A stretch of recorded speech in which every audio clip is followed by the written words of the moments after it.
Basically, if we are talking about, let's say, personal branding, for example, it starts and ends with the trustworthiness and dependability of the salesperson. So it must be remembered all the time that people buy from people, irrespective of the organization that they represent. So it is basically the personal trust, personal dependability that comes into picture first, and later the organization. Of course, organizations branding does matter to a certain extent, particularly when you are approaching the customer the first time, because he will look at which organization you are representing, and if it's a reputed MNC kind of organization, he's more likely to give audience to you. But having done that, having broken the ice, the possibility that the customer will continue discussions with you will be based upon his image about you. So after the first experience of the customer with the salesperson, if it is positive, they will buy from him again and again, because they trust and depend on him.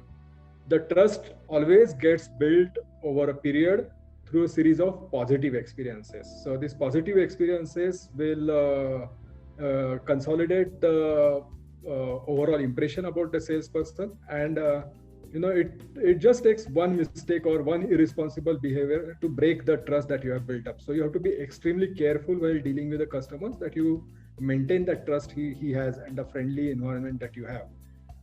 It takes, of course, a very long time to bring it back to the normal stage, because customers' first reaction would be that, no, I don't want to deal with this person anymore. So what are the small aspects that lead to building up trust between the customer and the salesperson? So things like, is the salesperson well versed with the product or service that he is offering? Does he have sufficient knowledge to be able to describe what the product or service is all about? Does he understand the industry that the product or service is going to work for? Is he properly dressed or groomed up? Is he punctual in the meetings? Attending the meetings or appointments on time is one of the important criteria. People who don't respect time are not respected by their customers. Does he exude confidence, enthusiasm, and a general positive body language? Does he have a pleasant personality? Of course, pleasant personality can be seen in the perspective, not from the point of having excellent looks, but in terms of being presentable, which anyone would be finding it acceptable. So these are basically some of the important things. Are his proposals and quotations carefully prepared to cover terms and conditions clearly? Is he very clear in communicating under what conditions he's offering a certain pricing or a certain product? Do the proposals bring out value proposition very, very, very clearly? That's another important point. Can the salesperson get the organization's support throughout the sales process? Basically, this is very important, because the customers must see that the entire organization is behind him. There are a lot of people who are brought in, and they are pitching for various different tasks, such as technical resources or customer support people, or it could be the management representatives who could be coming for meetings and so on. So that shows the kind of gives the kind of confidence to the customer that the organization is rallying behind a salesperson, and he has got the empowerment by the organization. Does he keep his commitments, for example, in terms of deliveries or the quality or the prices that he has committed? Even a verbal communication, does he keep those commitments, or he goes back on those? These are some of the important things. Is he equally concerned with the customer's interests rather than just his own? I mean, most of the times we see that in the market, people will start a sales process by asking, sir, do you have a requirement for such and such thing? I think it's a very crude way of selling, because it tells the customer, what is important is that you buy my product, without any understanding whether the customer has an interest for that product, whether he has a genuine requirement for that product, whether the product is going to address those requirements properly or not. So that's not very well appreciated. So you have to put the customer first before your own interest, so that it becomes a kind of win-win situation. Okay. Is the salesperson, for example, rigid in his approach, or is he flexible enough? Okay. So in conversation, many times the salesperson will be stuck to a certain point and he will not try to find a midway, and customer would have his own viewpoint and he would also be stuck. So when such a situation arrives, I think it is always better to find a midway and trying to find a solution which is more or less acceptable to the both sides. So that rigidity cannot be there, it has to be flexibility. Is he trying to make a quick sale and vanish? Is he a fly-by-night operator? Because customers will be investing into those people and those companies and those products where they see a continued relationship over a longer period, right?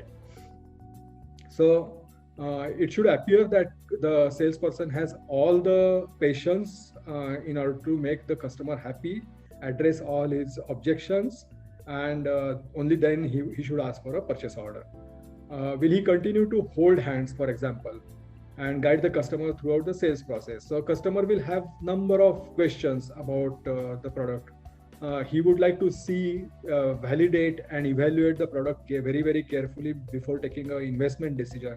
He would like to get the best price. He would like to check references. So is the salesperson walking the customer through the entire sales process with a lot of patience? Is he continuously holding hands? Or is he just getting impatient and dropping the customer? That will also decide the success. Does he prioritize the customer's problem when the customer needs him most? For example, there is a delayed delivery. The customer is complaining. He wants that delivery very badly. Is the salesperson available or is he ducking the calls? In my opinion, a salesperson, when he's not able to answer something of the customer, when he starts ducking the calls, not receiving the calls, I think it's a very, very bad habit. You should be courageous enough to take the customer's flack just as much as you would like to take his compliments. And, you should be able to cool down the customer and convincing that you are doing everything best possible to get his delivery on time. So that's the better way, because, when a customer is already angry, if you are not taking his calls, it will only aggravate the situation. Then does the salesperson go out of the way, for example, to help customers in such times? So for example, does he arrange for something which is a stopgap arrangement so that the customer is not inconvenienced? So these are the things which will be taken as out of the way solutions, which the salesperson is keenly trying to find out. Does he behave in a friendly manner while being professional in his language and treatment of the customer? This is another important aspect. If the customer feels that you are being rude to him at any point of time or impolite, he will not like it. So you have to keep that friendly atmosphere, friendly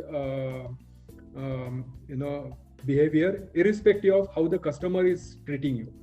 I have come across in my life several customers who treat salespersons as if they are not respectable. They are not in a respectable profession. So, but when you have accepted that particular profession, there are good things and bad things about it which you have to equally accept.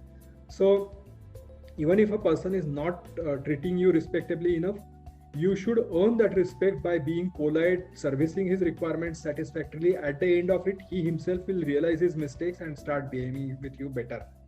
I have converted some of the customers in that way, who used to make us in my early days wait for half an hour outside his door in spite of having an appointment, and then saying that no, he has to hurry out for another meeting and just avoiding the meeting. So there are customers like that. You have to accept that and still not lose your temper. So these are important things that you have to keep in mind. These are the things which will basically create a personal branding for the salesperson. Many a times we find that there are several successful salespersons who are considered as stars in the organization.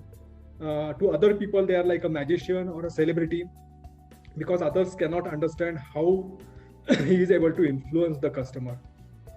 But always remember that successful salespersons are always good friends of their customers, even outside the corporate life. Many a times, the customers' relationships will stretch to being personal friends after office hours, having a drink or two together, And that is basically because the salesperson has developed that personal rapport with the customer. I don't think in such a situation the customer will ever think of giving your business to any of your competition, because he feels that he is extremely comfortable dealing with you. Your products are satisfying his needs, your organization is taking care in terms of giving the right kind of support and so on. And that is where it becomes a very long-term relationship.